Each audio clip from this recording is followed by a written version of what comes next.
I'd like to begin by thanking the organisers, Jimas, for inviting me. It's a great pleasure to be here and to speak alongside such esteemed speakers. And I hope that you find the lecture informative and also enjoyable. One of the most deepest questions in philosophy is, why does something exist rather than not exist? Why does something exist at all? Surely nothing should exist. And there's a striking passage in the Quran which sheds some kind of light on this philosophical question. And the Quran indicates that there was a moment before human history of human assembly before we were all allocated to bodies in this world. All of us that have lived, that are living now, and that shall come to live, were in the presence of God, Allah. And Allah asked all of us, "Who is your Lord?" And we all replied, "You are our Lord." At that moment, even the likes of Richard Dawkins and Christopher Hitchens had no hesitation. They all answered in the affirmative. So everyone together standing equally before God, bearing witness to the divine. We are also informed by the Islamic tradition that Allah has given us, since the beginning of time, a religion, a Deen, to be congruent with that reality, so that we may remind ourselves. So this prologue in heaven is what grounds us and provides us meaning and purpose for our existence. But before I expand upon that, what if you don't believe in God? Can we have meaning and purpose in our lives? Does it even matter if we have no meaning and purpose? Can man live without God? Carl Sagan, a noted atheist astronomer, in his book, The Pale Blue Dot, he concentrates on an image taken 4 billion miles away by the Voyager spacecraft. He says this, he says, "Because of the reflection of the sunlight, the Earth seems to be sitting in a beam of light as if there were some special significance in this small world. But it's just an accident of geometry and optics. Our imagined self-importance, the delusion of some prevailed position in the universe, are challenged by this point of pale light. Our planet is a lonely speck in the great and developing cosmic dark. In our obscurity, in all its vastness, there is no hint that help will come from elsewhere to save us from ourselves." He also says, "Who are we? We find that we live in an insignificant planet of a humdrum star lost in a galaxy tucked away in some forgotten corner of the universe in which there are far more galaxies than people." Stephen Hawking has also described man as a chemical scum on a moderate-sized planet. Now, this insignificant chemical scum resides in a universe that is forever expanding. And as it continues to expand, it becomes colder and colder. In the end, there will be no stars, they will be destroyed into black holes, there will be no light, there will be no heat, and there will be no life. Not only do we, each and every one of us here, pass out of existence, but the entire human race is doomed to destruction.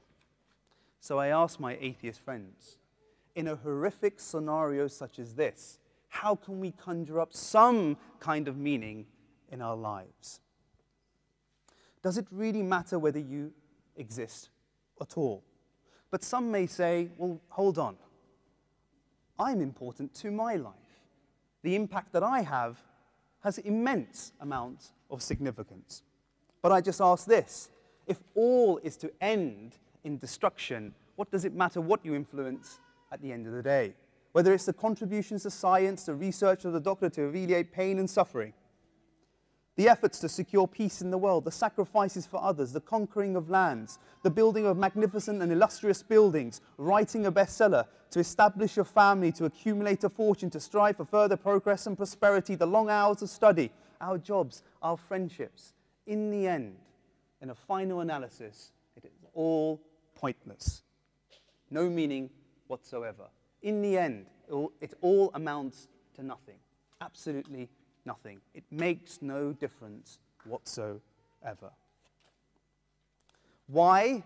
Because if our lives are utterly meaningless, then whatever we fill our lives up with, whatever it may be, is also meaningless. But don't take my words for it. What do the atheists see when they look at the world, the great minds of atheism? Listen to what Voltaire said when he looked at the world. He said, "I saw a worm crawling on the earth and the bird going and destroying the worm and consuming it. Then he saw the eagle coming and destroying that bird. Then he saw a human being take his gun and shoot the eagle apart, and then the human being meets with his fellow human being on the battlefield, and killing one another, that worm enters the human being's body and devours it." He says the miseries of each are supposed to make up the good of all. Bertrand Russell, a champion of atheism who dedicated his life living a life without God. Listen to what he says here. That man is the product of causes which had no provision of the end they were achieving.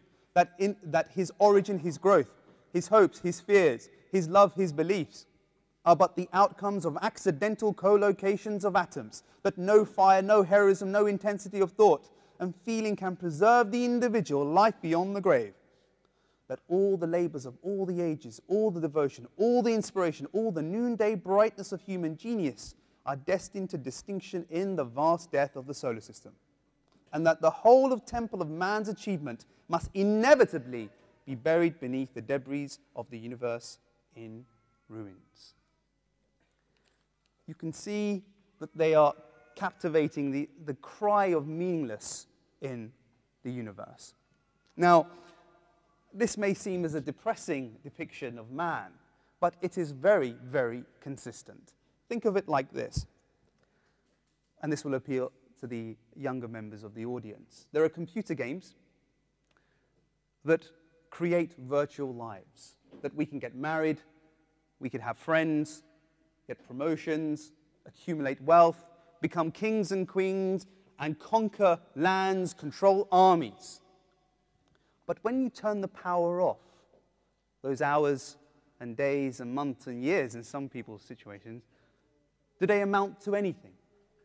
Absolutely not. It amounts to nothing whatsoever. In the same way that when we live our lives 24/7, we're born, we accumulate wealth, have families, friendships, and then we die. If there's nothing beyond the grave, then it's utterly, utterly meaningless.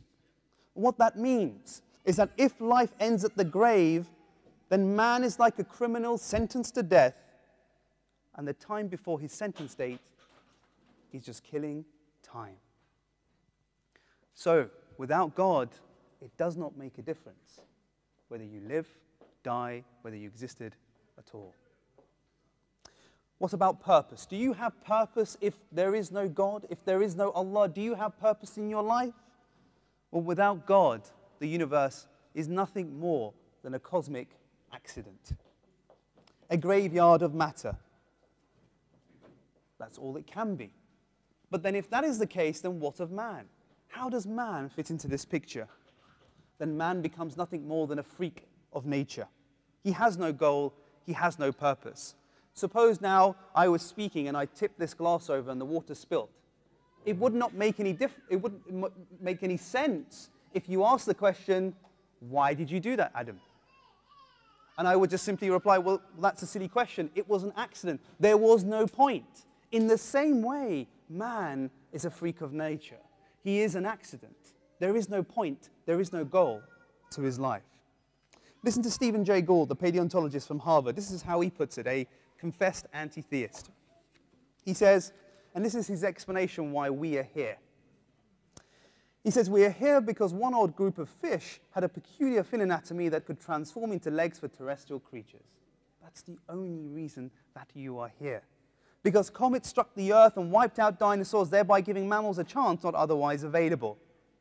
So thank your lucky stars in a literal sense, because the earth never froze entirely during an ice age, because a small and tenuous species arising in Africa 250,000 years ago has managed so far to survive by hook and by crook. And listen to what he says. He says, we may yearn for a higher answer, but none exists. So man is nothing more than a byproduct of a lengthy and cruel evolutionary process. Take a little bit of stuff, take a little bit of time and chance, and what you have is this insignificant chemical scum. The product of blind process. Qualitatively, without God, you have as much purpose as a rat's life. And it would be safe to say that bacteria actually have more of a purpose than you do in the universe. So our lives are ultimately without any purpose, without God. Indeed, the French existentialist philosopher Camus, he said, there is but one true serious philosophical question, and that is suicide. Judging whether life is or is not worth living amounts to the most important fundamental question in philosophy. When you're struck by the absurdity of life, the next question is, why should we not commit suicide? What is the point of life? So then, in a world where we're confronted with the absurdity of life, how does modern man cope? Can he just ignore these questions and carry on living? Well, this is a very interesting question, and many psychologists have tried to answer this. Around 20 years ago, there was an article that came out in Psychology Today by Martin Seligman from the University of Pennsylvania. And what Martin Seligman did was to analyze the baby boomer generation. And he compared this generation to the previous generations. And what he found was that in this single generation, there was a tenfold increase in the number of people suffering from depression. So tenfold increase compared to any other generation before the baby boomer generation. And he said that if there was a tenfold increase in people suffering from heart disease, it would be considered an epidemic. And this was an epidemic of depression. But then he asked the interesting question, why? Why was there this seismic shift in the number of people suffering from depression? And what he discovered was astonishing.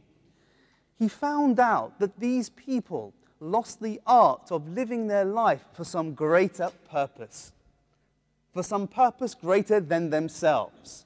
They lost the art of living a life that was actually real, that it had some kind of meaning. And Seligman says that when you don't have that, when that is the consequence, then you become narcissistic. Then all that you live for is yourself. And he says that if you live like that, you will become a very, very depressed person. So this question of meaning and purpose simply won't go away. Even if you think you cannot answer it, it will haunt you. So the lack of meaning and purpose in one's life is utterly inescapable. So how does modern man cope in a world with absurdity, where there's no meaning, no purpose for his existence?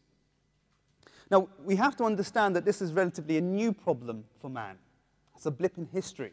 Because before the 15th century, God was always assumed. That when philosophers, scientists looked at the world and they wanted to provide answers, God was always in the background.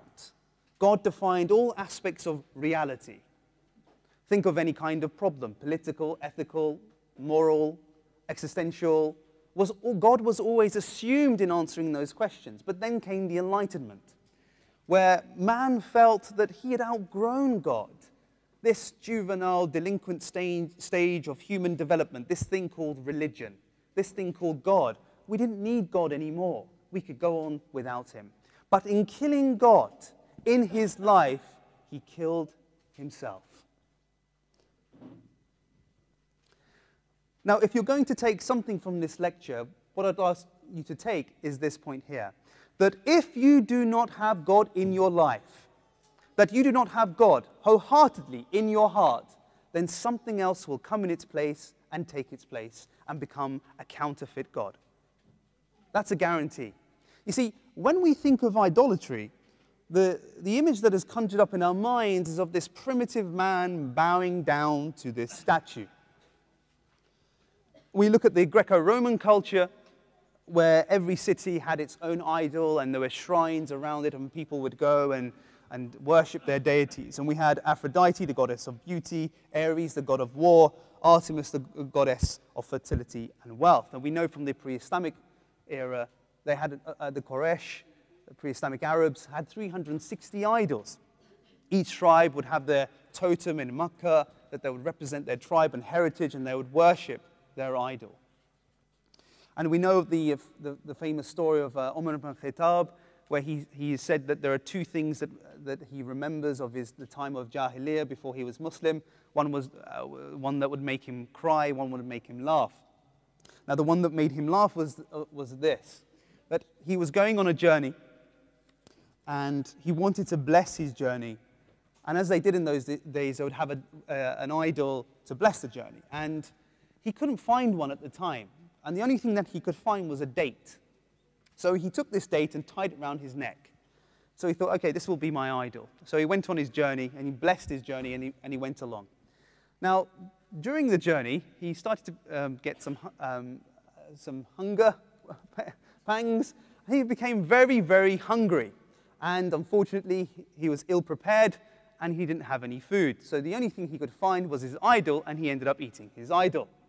Now, for us, that seems rather peculiar, this type of practice, and this was norm in that society. But when we look at our society, it's not fundamentally different from the societies of the ancients. Our societies are not that different.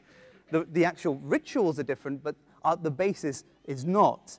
In our culture, is dominated with its own set of idols, whether it's priesthoods, totems, rituals. Each one has its shrines, whether office towers, spas, gyms, studios, or stadiums, where sacrifices are made in order to procure the blessings of a good life and to ward off disaster. Now, what is an idol at the end of the day? An idol is something where you want X from it, something from it, that only God can provide, only Allah can provide. And it is utterly central to your life. If you do not have it, you'll be completely depressed and lost. If you have it, you feel completely secure in your life. Now, in a secular age where age, beauty, power, money, achievement have assumed mythic proportions in our individual lives and societies, what has happened is that they've been elevated to the levels of idols. Now, we may not physically kneel down to the statue of Aphrodite, the goddess of beauty, but let me ask you this question, especially to the sisters. How many women here are driven to eating disorders, bulimia, anorexia, to achieve body perfect? How many women are in hospital because they simply will not eat because they have to look a certain way, the definition of beauty? There was a study recently in Grazia magazine, not that I read it, but so I've been told, and a certain number of women were asked the question, would you rather be hit by a truck or be fat? And an astronomical number of women said they'd rather be hit by a truck. Now, folks, brothers and sisters, what they're saying is that they'd rather die than to put on weight, than to be overweight.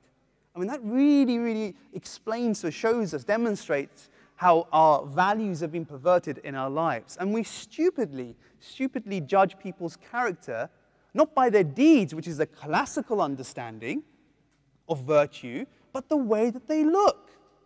Now tell me, does it make sense to give an award to a woman, or a man if you like, for the way that they look? I mean, beauty pageants, for example, they're ludicrous. We're giving awards to a person who had nothing to do with the outcome. If you're going to give an award, give it to the parents at least. I mean, there's some kind of sense there. I mean, this is the reality that we're experiencing now. The way that we used to, see, in the old days, they used to worry about if they were good people, if they were on the Sirat al-Mustaqim, if they were on the straight path. Were they good to their neighbors? Were they good to their parents? Did they give money to the charity? Now, with the same intensity, we're worried about the lines under our eyes and the extra flab on our bellies. That's the reality. Our values are completely changed. Now, we may not actually burn incense to Artemis, the god of wealth and fertility, but how, when money and career are raised to cosmic proportions, we perform a kind of child sacrifice. Let me ask you a question here. How many fathers, because of the pressures of work, for the extra promotion, for the extra hours, for the extra money, for the extra income, do not put their children to sleep at night and read them a story? How many fathers are in this situation where we neglect our children because we want to get that extra meeting, that extra commission, that extra promotion? This is a form of child sacrifice, brothers and sisters. Now, those ancient idols were bloodthirsty and hard to appease, and the neo-idols are no different. Now, for most people, materialism is a form of spirituality. We no longer worship in the temple, the synagogue, the church, or the mosque, but we worship in shopping malls. We're armed with our talisman, the credit card. We go out there, buy new stuff, retail therapy it's called, and we make ourselves feel better. We authenticate our existence. I bought this, therefore I am happy. I buy, therefore I am, if you like. Now, and the advertising agencies have worked this out very well, how to manipulate us. Where we have these vacuums in our lives, these voids, they know how to manipulate us. They know by using advertising, marketing, branding, and the like that they can get us to buy things.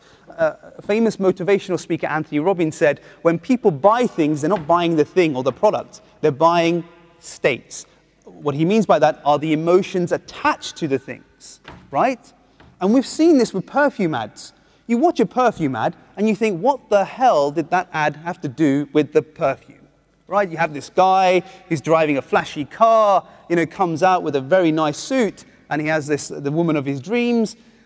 And does that really come with the product? No, I don't think so. Everyone's saying no here. It hasn't worked for them. So you can see what they're doing is they're manipulating us by arbitrary attachment of these emotions to these products. They know how to get us to buy. So buy this and you'll be happy. Buy this and you'll be great. Buy this and you'll be loved.